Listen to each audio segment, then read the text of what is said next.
আসসালামু আলাইকুম। আমন্ত্রণ জানাচ্ছি বিডি মেঘনা নিউজ 24 সংবাদে। সাথে আছি আমি সানজিদ আক্তার স্মৃতি। শুরুতেই সংবাদ শিরোনাম।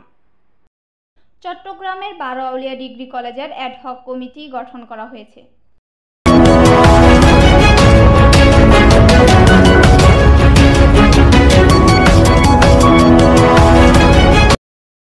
দীর্ঘ 15 বছর 12 আউলিয়া ডিগ্রি কলেজ নামের একটি কলেজ থাকলেও ছিল না শিক্ষার সুন্দর পরিবেশ।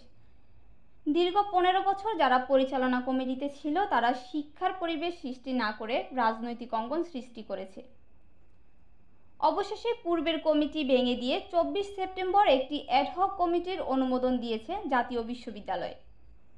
এই কমিটির সভাপতি হিসেবে দায়িত্ব দেন অধ্যাপক মোহাম্মদ শফিকুল ইসলামকে এবং লোহাগড়া উপজেলা জামায়াতে আমির অধ্যাপক আসাদুল্লাহকে বিদ্যুৎসাহী সদস্য করা হয়েছে। 26/9/2024 সকাল 11টার সময় 12 আউলিয়া ডিগ্রি কলেজের হলে অধ্যাপক মোহাম্মদ শফিকুল ইসলামের সভাপতিত্বে প্রথম সভা অনুষ্ঠিত হয়েছে। প্রথম সভায় উপস্থিত ছিলেন লোহাগড়া উপজেলা জামায়াতে আমির অধ্যাপক আসাদুল্লাহ ও আমিরাবাদ ইউনিয়ন পরিষদের সাবেক চেয়ারম্যান এনামুল হক এনাম। 12 আউলিয়া ডিগ্রি কলেজের ভারপ্রাপ্ত অধ্যক্ষ শরীফুল কবির, 12 আউলিয়া ডিগ্রি কলেজের প্রতিষ্ঠাতা সদস্য আব্দুর রহমান চৌধুরীর পুত্র বিশিষ্ট ব্যবসায়ী আব্দুল মোনায়েম চৌধুরী। এছাড়াও উপস্থিত ছিলেন আমিরাবাদ ইউনিয়ন বিএনপির আহ্বায়ক শাহাবুদ্দিন চৌধুরী, লোহাগড়া উপজেলা ছাত্র শিবিরের সদস্য মোহাম্মদ আরিফুল ইসলাম, লোহাগড়া উপজেলা ছাত্র শিবিরের সদস্য মোহাম্মদ রশিদুল ইসলাম রশিদ।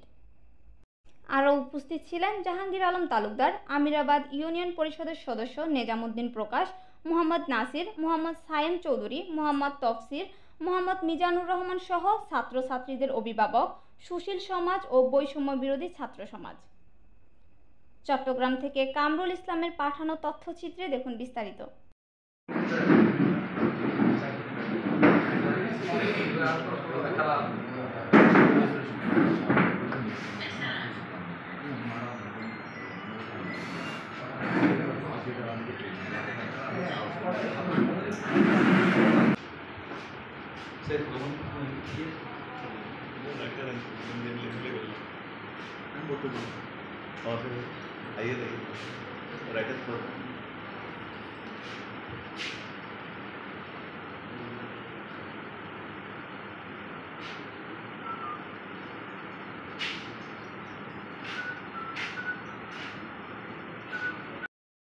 এতক্ষণ সাথে থাকার জন্য ধন্যবাদ।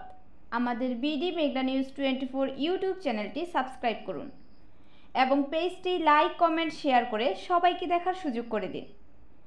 সবাইকে আবারও শুভেচ্ছা জানিয়ে বিদায় নিচ্ছি আমি সানজিদ আক্তার স্মৃতি। আল্লাহ হাফেজ।